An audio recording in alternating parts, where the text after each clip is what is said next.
কোনো এক বিশেষ কারণে আর মাত্র ২১ দিন পর পৃথিবী ধ্বংস হতে চলেছে, যার ফলে পুরো দুনিয়ার মানুষ নিজেদের জীবনের শেষ ইচ্ছেগুলো পূরণ করতে নেমে পড়ে। কিন্তু সেসব করতে গিয়ে মানুষ এমন সব অদ্ভুত কাণ্ড ঘটাতে থাকে যা দেখে তুমিও রীতিমতো অবাক হয়ে যাবে।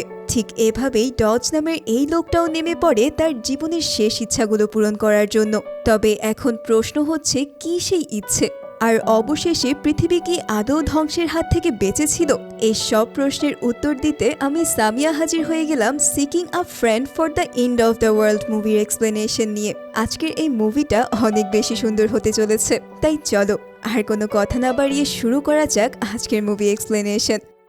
মুভির শুরুতেই আমরা ডজ ও লিন্ডা নামের এক কাপলকে দেখতে পাই, যারা গাড়িতে বসে রেডিও শুনছিল। সেখানেই তারা এক ভয়ঙ্কর সংবাদ শুনতে পায়।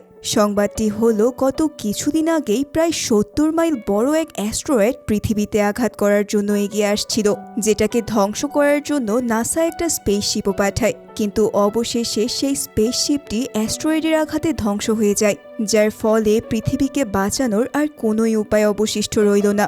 অর্থাৎ আর মাত্র ২১ দিনের মধ্যেই পৃথিবী ধ্বংস হতে চলেছে। মানবজাতি ঠিক ডাইনোসরদের মতোই বিলীন হয়ে যাবে। আসলেই ভাবতেই কেমন লাগছে যে আর মাত্র ২১ দিন পরই সবাই পৃথিবী থেকে বিদায় নেবে। এই সংবাদ শুনে লিন্ডা প্রচণ্ড হতাশ হয়ে পড়ে, কিন্তু দেখা যায় ডজ এতে মোটেও বিচলিত হয় না। এটা দেখে লিন্ডা প্রচণ্ড রেগে যায় তার উপর। আর ফাইনালি সে ডজকে ছেড়ে দিয়ে আজীবনের জন্য চলে যায়, কারণ এমন বোরিং একজন মানুষের সাথে সে পৃথিবীর বাকি শেষ কয়টা দিন কোনোভাবেই কাটাতে চায় না। এরপর দেখা যায় দুনিয়ার সব মানুষরা ইতিমধ্যেই নিজেদের শখ পূরণে লেগে পড়েছে। আর এই শখগুলো ছিল খুবই পিকুলিয়ার। যেমন কেউ চাইছে এমন কাউকে অ্যাসাসিনেট করতে যারা পৃথিবী ধ্বংস হওয়ার আগেই মরতে চায়, আবার কেউ চাইছে নটি মিটিংস করতে। তবে এইসবের মাঝেও জজ কিন্তু একদমই স্বাভাবিক। সে তার রেগুলার জীবনযাপনই করতে থাকে, যেমন প্রতিদিন সে জিমে যায়। কিন্তু দেখা যায় সেখানে আর কেউই থাকে না, আর থাকবেই বা কেন? কেননা ২ দিন পরেই তো সবাই মারা যাবে। সেখান থেকে ডজ চলে যায় তার অফিসে। তবে রাস্তায় সে রোজকার তুলনায় আজ প্রচণ্ড ট্রাফিক দেখতে পায়। আসলে পুরো শহরের মানুষ নিজেদের শেষ ইচ্ছে পূরণের জন্য শহর ছেড়ে চলে যাচ্ছিল। এদিকে অফিসে আসলেও সে দেখতে পায় সেখানে একদমই কম কর্মচারী এসেছে। ডজ একটি ইন্স্যুরেন্স কোম্পানিতে কাজ করত। এত বছর ধরে চাকরি করলেও সে কখনোই তার মনের মতো প্রমোশন পায়নি। তবে আজ তাদের বস মিটিং কল করে জানায় তাদের সবাইকে ফাইনালি প্রমোশন দেওয়া হচ্ছে। এখন এই কথা শুনে ডজ হাসবে না কাঁদবে ঠিক বুঝে উঠতে পারে না। এখন তোমরাই বলো, ২ দিন পরেই সব শেষ হতে চলেছে, সুতরাং এখন প্রমোশন পেলেই কি আর না পেলেই কি? আমি হলে তো সুন্দর মতো সবকিছু রেখে দিয়ে এখান থেকে আলবিদা হয়ে যেতাম। ডজ তার ডিপ্রেসড মন নিয়ে বাড়ির দিকে রওনা হয়। বাড়ি পৌঁছেই সে তার মেল বক্স ওপেন করে এটা দেখার জন্য যে কেউ তাকে চিঠি দিয়েছে কিনা, কিন্তু দেখা যায় বরাবরের মতোই তা খালি পড়ে আছে। তবে এরই মাঝে সে লক্ষ্য করে যে তার পাশের অ্যাপার্টমেন্ট থেকে প্যানি নামের একটা মেয়ে তার বয়ফ্রেন্ডের সাথে ঝগড়াঝাটি করছে। তাদের পার্সোনাল ম্যাটারে না জড়িয়ে সে তার রুমে প্রবেশ করে। সেখানে তার দেখা হয় তার বাড়ির গৃহপরিচালিকা এলসার সাথে। তখন ডজ তাকে বলে, কাল থেকে তোমাকে আর এই কাজ করতে হবে না, এই শেষ সময়টা তুমি তোমার পরিবারের সাথে কাটাও। তবে এটা শুনে এলসা বেশ মন খারাপ করে। তখন ডজ বলে দেয়, আচ্ছা ঠিক আছে, তুমি প্রতিদিনই এসো। আসলে এলসা নামের এই মহিলাটি তার কাজকে খুবই ভালোবাসত। এদিকে আমরা দেখতে পাই ডজ এক ধরনের কাশি সিরাপ খেয়ে নেশা করছে। আসলে ডজ কোনো অ্যালকোহলিক ছিল না, তাই সে মাঝে মাঝেই এই কাশির সিরাপ খেয়েই মাতাল হতো। এরপর সে টিভিতে দেখতে পায় পুরো দেশের মোবাইল নেটওয়ার্ক অফ হয়ে গেছে, আর আমেরিকা থেকে শেষ প্লেনের ফ্লাইটটাও আজ অন্য দেশের উদ্দেশ্যে রওনা হয়ে গেছে। তার মানে এখন আর কেউ চাইলেও অন্য দেশের উদ্দেশ্যে বের হতে পারবে না। পরের দিন সকালে সে প্রতিদিনের মতোই অফিসের উদ্দেশ্যে রওনা হয়। তবে যাওয়ার পথেই তার সাথে একটা মর্মান্তিক ঘটনা ঘটে যায়। সে দেখতে পায় তার এক নেইবার ছাদ থেকে লাফিয়ে আত্মহত্যা করে নিয়েছে। এই দৃশ্য নিজের চোখের সামনে ঘটায় ডজ মানসিকভাবে অনেক ভেঙে পড়ে। আর মাত্র ১৪ দিন বাকি আছে পৃথিবী ধ্বংস হবার। তাই ডজ এবার দেখা করতে যায় তার এক কলিগ ডায়নার সাথে। ডায়না তাকে ইনভাইট করেছিল এন্ড অফ দ্য ওয়ার্ল্ড একটা পার্টির জন্য। সেখানে পৌঁছেই ডজ তাকে লিন্ডার ব্যাপারে সবকিছু খুলে বলে, যে সে তাকে কিছু না বলেই আচমকাই ছেড়ে চলে গেছে। এটা শুনে ডায়না তাকে বলে, ও তো আগে থেকেই তোমাকে মন থেকে ভালোবাসতো না, তাই সে চলে গেছে, তা নিয়ে তুমি আর মন খারাপ করো না। এসব কথার মাঝেই ডজের সাথে পরিচয় হয় ক্যারেন নামের একটি মেয়ের সাথে। ক্যারেন ডজের সাথে খুবই ফ্রেন্ডলিভাবে মিশতে চায়, কিন্তু ডজ আগে থেকেই মেয়েদের সাথে কথা বলতে অনেক অস্বস্তিতে ভুগত। ক্যারেন দেখতে অনেক আবেদনময়ী ছিল, কিন্তু সেটাও ডজকে কাবু করতে পারে না। তবে ক্যারেন কিন্তু ঠিকই চেষ্টা করতে থাকে তাকে পটানোর জন্য। তবে ফাইনালি সেও ডজের সেলফ রেসপেক্টের কাছে হার মানে। ডিনার শেষ হলে সেখানে শুরু হয় আসল পার্টি। সবাই তাদের জীবনের শেষবারের মতো উল্লাস করে ডান্স করতে থাকে। কারো মনেই কোনো সংকোচ নেই কোনো বাদবিচার। সেভাবেই সেই পার্টি চলে অনেক রাত ধরে। এদিকে ডজের এক বন্ধু তাকে জানায় এখানে যত মেয়েরা আছে সবাই তাদের বয়ফ্রেন্ডের সাথে ব্রেকআপ করে নিয়েছে নিজেদের শেষ সময়টা অন্য ছেলেদের সাথে পার করার জন্য। তাই তুমি চাইলে যে কারোর সাথেই যা কিছু করতে পারো। কিন্তু ডজ জানায় যে এসব কিছুতে তার কোনো ইন্টারেস্ট নেই। তবে তার বন্ধুর কথা মতোই দেখা যায় ডজের খুব ভালো বন্ধু ডায়নাও তার হাজবেন্ডকে ছেড়ে তার সাথে রোম্যান্স করতে আসছে। এখন এমন কাণ্ড দেখে ডজ যে কি করবে তা সে ভেবেই পায় না। তাই সে দেয়াল টপকে কোনো মতে নিজেকে বাঁচিয়ে নেয়। সেখান থেকে বাড়ি ফিরে ডজ তার সেই কাশি সিরাপ খেয়ে মাতাল হয়। এরপর সে নিজের পুরনো সব স্মৃতিগুলো নিয়ে বসে পড়ে। সেখানেই ডজ তার স্কুল জীবনের প্রেমিকা অলিভিয়ার ছবি দেখতে পায়, যাকে সে প্রচণ্ড ভালোবাসত। কিন্তু ভাগ্যের নির্মম পরিহাসে তাদের মধ্যে সেই প্রণয় আর হয়ে ওঠে না।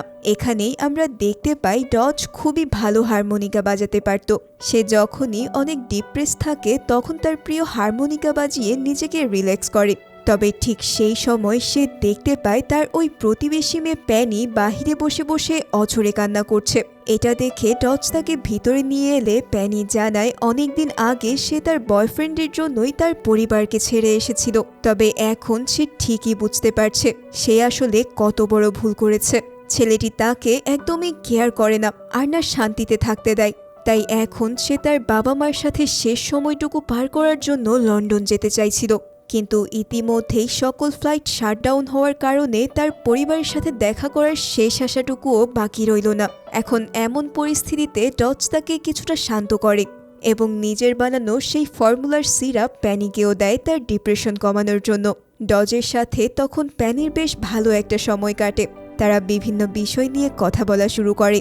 এভাবেই টিভি দেখতে দেখতে কখন যে প্যানি ঘুমিয়ে পড়ে তা সে টেরই পায় না। এদিকে সকাল হলে ডজের গৃহপরিচালিকা এলসা এসে তার সামনেই প্রচণ্ড শব্দ করে কাজ করতে থাকে। কিন্তু ডজ খেয়াল করে যে এত শব্দেও প্যানির যেন কোনো হুঁশই নেই।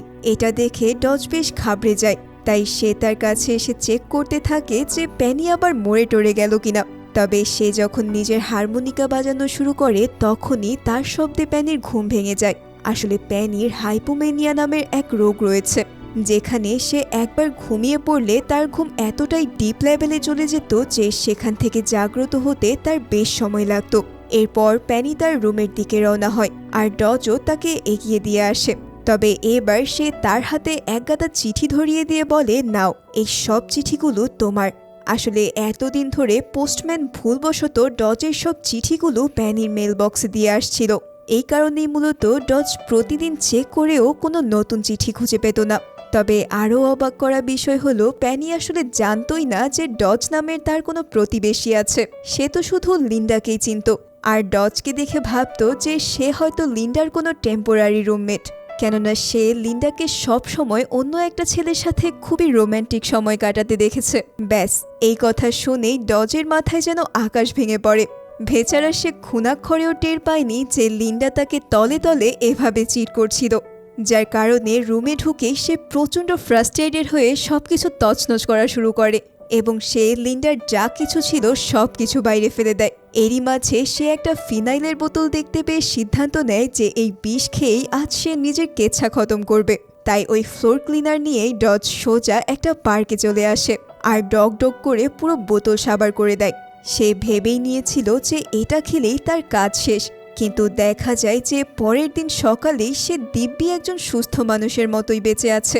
এটা দেখে সে মনে মনে বেশ বিরক্ত হয়ে পড়ে যে মরতে গিয়েও শান্তি নেই। তবে এবার সে দেখতে পায় তার পাশে একটা কিউট কুকুরকে কে বা কারা যেন ফেলে রেখে গেছে, আর তার সাথে সরি লিখে একটা চিঠি দিয়ে গেছে। তার মানে এই কুকুরের মালিক ডজকে তার কুকুরটি দেখাশোনা করার জন্য অনুরোধ করেছে। এখন এত কিউট একটা কুকুরকে ডজ কোনোভাবেই একা রেখে যেতে পারছিল না, তাই সে কুকুরটিকে নিয়ে বাড়ির দিকে রওনা হয়। আর মাত্র 12 দিন বাকি আছে পৃথিবী ধ্বংস হবার জন্য। শহরের মাঝখান দিয়ে যাওয়ার সময় ডজ দেখতে পায় পুরো শহর যেন একদম উন্মাদ হয়ে পড়েছে, যে যার সাথে পারছে তার সাথেই ঝামেলা লাগিয়ে দিচ্ছে।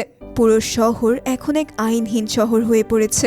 এসব দেখে ডজ দ্রুতই বাসায় চলে আসে এবং সাথে করে নিয়ে আসা সেই কুকুরটিকে খাবার দেয়। এরপর সে বসে পড়ে তার না পাওয়া চিঠিগুলো দেখতে। তবে এটা দেখতে গিয়েই তার চোখ যেন ছলছল করে ওঠে। আসলে তার যেই স্কুল লাইফের গার্লফ্রেন্ড ছিল সে তাকে অনেকগুলো চিঠি দিয়েছিল। মূলত ডজ তাকে উদ্দেশ্য করে একটা চিঠি দেয়, আর তার জবাবে অলিভিয়াও তাকে চিঠি দিয়েছিল। সে জানিয়েছিল যে সে ছোটবেলার মতো এখনো ডজকে সে মিস করে। তার ক্ষমতা থাকলে সে সত্যি ডজকে নিজের করে নিত, কিন্তু সেই চিঠি যেহেতু তার হাতে পৌঁছায়নি তাই ডজও তাকে আর কোনো চিঠি দেয় না। অন্যদিকে অলিভিয়া যখন ডজের কাছ থেকে কোনো উত্তর পায় না তখন সে অনেক কষ্ট পেয়ে আরেকটা চিঠি লিখে। সেখানে অলিভিয়া বলে যে সে বুঝতে পেরেছে যে ডজের তার প্রতি আর কোনো ইন্টারেস্ট নেই, তাই তার চেহারা সে আর কোনোদিনই দেখতে চায় না। ডজ যেন তাকে আজীবনের জন্য ভুলে যায়। এসব দেখতে পেয়ে ডজ ভেতর থেকে একদমই ভেঙে পড়ে। আজ যদি সে এই চিঠিগুলো সময় মতো পেত তাহলে হয়তো এই শেষ সময়টা সে তার সাথে ভালো করে পার করতে পারত।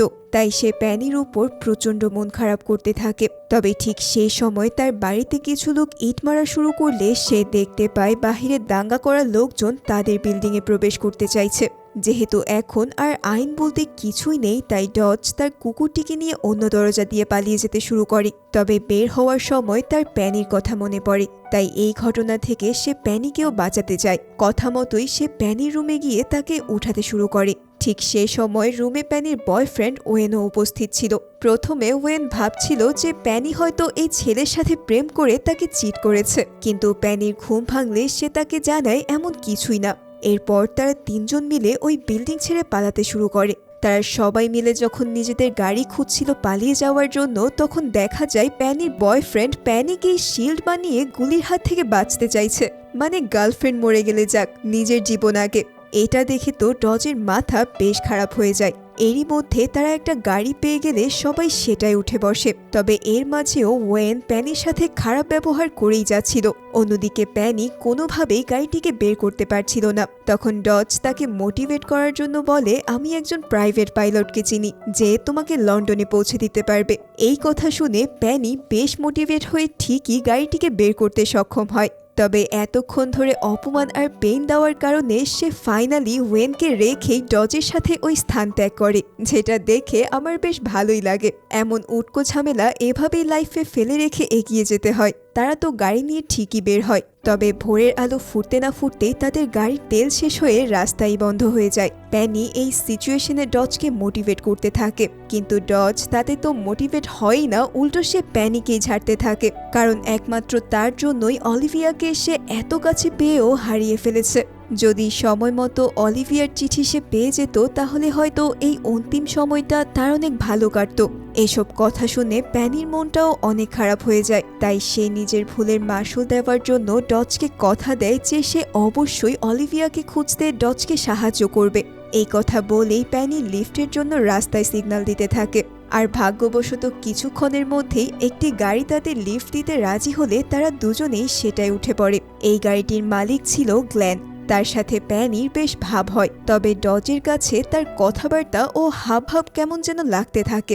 এর উপর ডজ তার গাড়িতে কিছু মাটি খোঁড়ার টুলস দেখতে পেয়ে তার সন্দেহ এবার ভয়ে পরিণত হয়। ডজ ভাবতে থাকে নিশ্চয়ই এই ব্যাটার কোনো কুমতলব আছে, কারণ পৃথিবী শেষ হয়ে যাওয়ার শোকে সবাই যা শুরু করেছে তাতে এই লোক যদি তাদের মেরে মাটিতে পুঁতে রাখে তাহলেও অবাক হওয়ার কিছুই থাকবে না। তবে এবার সেখানে এমন এক আকস্মিক ঘটনা ঘটে যায় যার জন্য আমি মোটেও প্রস্তুত ছিলাম না। এক স্নাইপারের বুলেট এসে সেই গ্ল্যান নামের লোকটির ঘাড়ে এফোর করে দেয়। আসলে এই লোকটা একজন স্নাইপারকে ভাড়া করেছিল তাকে আচমকাভাবে হত্যা করার জন্য, কারণ সে চাইছিল না পৃথিবীর ধ্বংস হওয়া পর্যন্ত বেঁচে থাকতে। আর তার গাড়ির পেছনে মাটি খোঁড়ার যে টুলস আছে সেটা ছিল তার নিজেরই কবর খোঁড়ার জন্য। এসব জানতে পেরে ডজ ও প্যানি ঠিকই গ্ল্যানের জন্য কবর খোঁড়া শুরু করে। আর ফাইনালি তাকে চিরনিদ্রায় শুইয়ে দেয়। ভাবতে পারছো পৃথিবীর ধ্বংসের কথা শুনে সবার মনের অবস্থা ঠিক কেমন হয়ে আছে। এরপর দুজনে ওই লোকটার ট্রাক নিয়ে বেরিয়ে পড়ে অলিভিয়ার উদ্দেশ্যে। পথিমধ্যে তারা একটা রোড সাইড রেস্টুরেন্ট দেখতে পেয়ে সেখানে এন্ট্রি নেয়। তবে এই রেস্টুরেন্টে ঢুকে তাদের চোখ যেন পুরোই ছানা বড়া হয়ে যায়, কেননা সেখানে সেই সময় খুবই আমেজের ভাইব চলছিল। সবাই একদম চিল মাস্তি করতে ব্যস্ত ছিল। তারা দুজনেই সেখানে গিয়ে বেশ ভালো বোধ করে। ওয়েটারও খুশি মনে তাদের জন্য ভালো ভালো খাবার পরিবেশন করা শুরু করে। সেই সময়টায় ডজ তার লাইফের অনেক কথাই শেয়ার করে প্যানির সাথে। প্যানিও তার কথা শেয়ার করলে দুজনেই অল্প সময়ের মধ্যেই একে অপরের অনেক বিশ্বস্ত হয়ে পড়ে। এরই মাঝে প্যানি জানতে পারে যে আজ ডজের জন্মদিন, তাই সেই জন্মদিনকে আরো মেমোরেবল করার জন্য সেখানকার মালিক একটা কেক নিয়ে এসে অত্যন্ত ধুমধামের সাথে তার জন্মদিনও পালন করে। ঠিক এমনই এক সুন্দর সময় কাটিয়ে তারা দুজনে বাহিরে এসে পড়ে এবং ফাইনালি ডজ ও লিন্ডা একে অপরের সাথে নিজেদের ভালোবাসায় মগ্ন হয়ে যায়। তবে এসব কিছু শেষে ডজ অবশ্য গিল্টি ফিল করতে থাকে, কারণ বয়সে প্যানি ডজের অনেক ছোট ছিল। কিন্তু প্যানি তখন জানায় সে একজন অ্যাডাল্ট, তাই নিজের ইচ্ছায় সে যা ইচ্ছা করতে পারবে। তবে এর মাঝে এই পুলিশ এসে তাদের গাড়িতে রেড দেয়, আর সেই পুলিশ অফিসার এক প্রকার বিনা কারণে তাদের উপর চড়াও হয়ে একগাদা মামলা ঠুসে দিয়ে তাদের পুলিশ স্টেশনে নিয়ে যায়। এখানে বোঝাই যাচ্ছে যে যেভাবে পারছে সেভাবেই নিজেদের ইচ্ছা পূরণ করছে। তবে এই ঘটনায় তারা এখন কি করবে কিছুই বুঝে উঠতে পারছিল না। শেষমেশ বাকি কয়টা দিন তাদের জেলখানায় কাটাতে হবে এই ভেবে প্যানি একদমই ভেঙে পড়ে।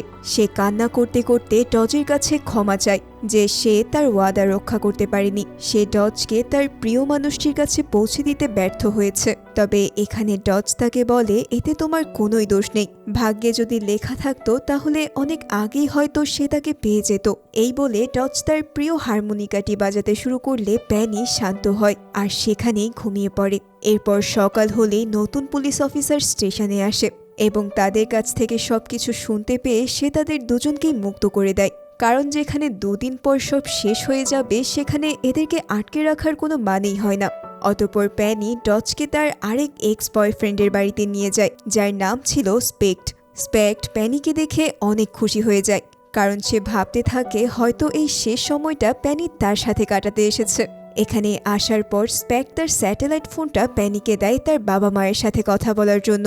প্যানি সেই ফোন পেয়ে তার বাবা মায়ের সাথে কথা বলার সময় কান্নায় ভেঙে পড়ে। প্যানি তাদেরকে জানায় হয়তো তোমাদের সাথে আমার আর দেখা হবে না। সে তার বাবা মায়ের কাছে পূর্ববর্তী সবকিছুর জন্যই ক্ষমা চায়, আর তারাও তাকে ক্ষমা করে দেয়। এভাবেই দেখা না হলেও এই সাময়িক কথাতেই প্যানির মনটা অনেক শান্ত হয়ে যায়। এবার স্পেক্ট বাকি দিনগুলো তার সাথে থাকার জন্য প্যানিকে অফার করে।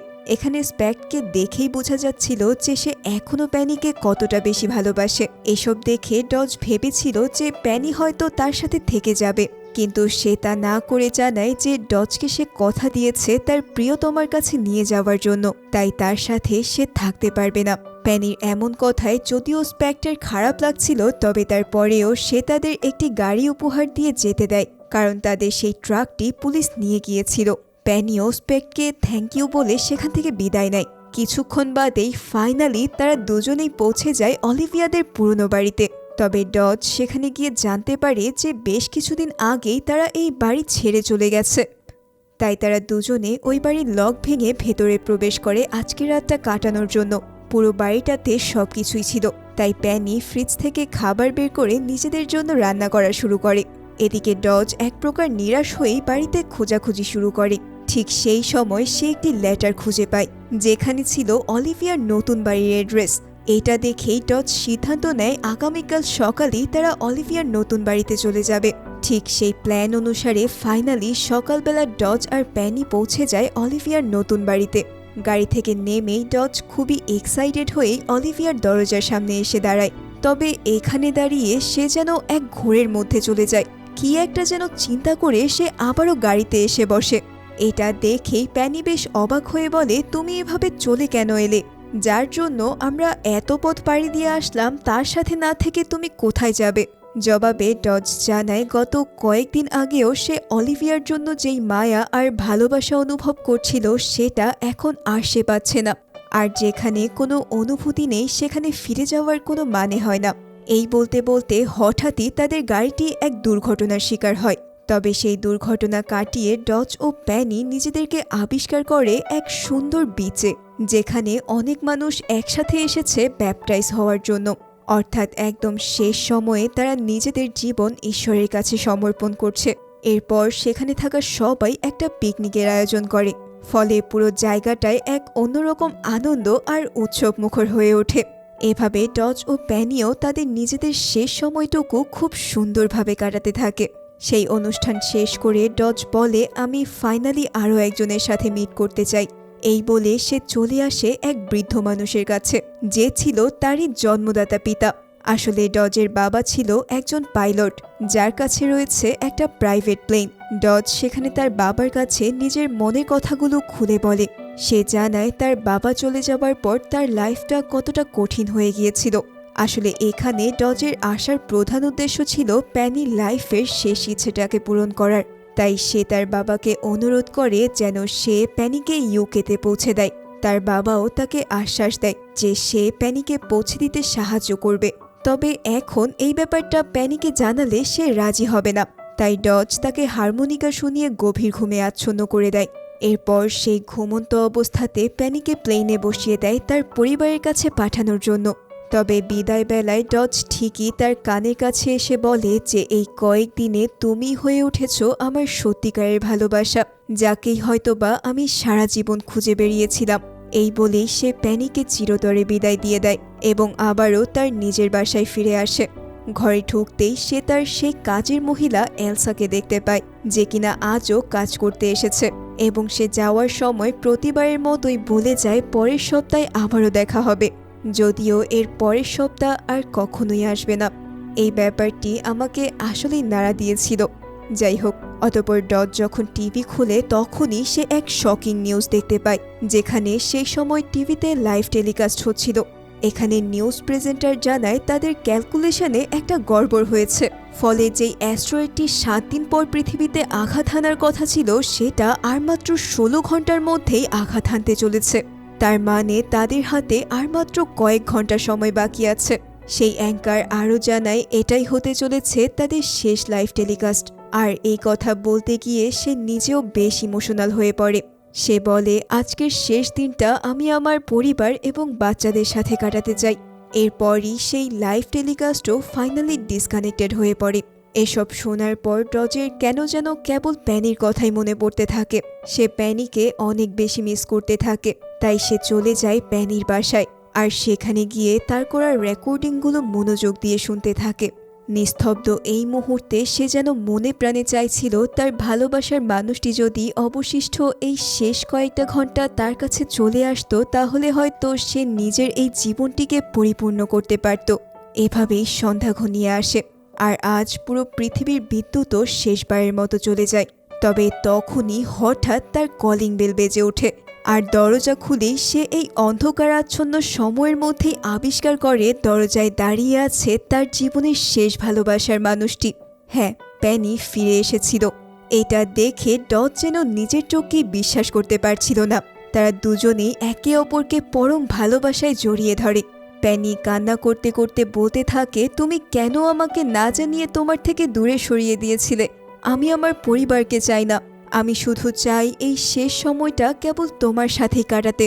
এরপর দুজনে তাদের বিছানায় শুয়ে নিজেদের শেষ সময়টা অপলক দৃষ্টিতে একে অপরের দিকে তাকিয়ে থাকে। আর মাত্র কয়েক সেকেন্ড, এরপরই এক বিশাল আলোর ঝলকানিতে পুরো পৃথিবী হারিয়ে যায় চিরতরে। আর ঠিক এমনই এক ইমোশনাল এন্ডিংয়ের মধ্যে দিয়ে এই ভিন্ন ধর্মের মুভিটি এখানেই শেষ হয়ে যায়।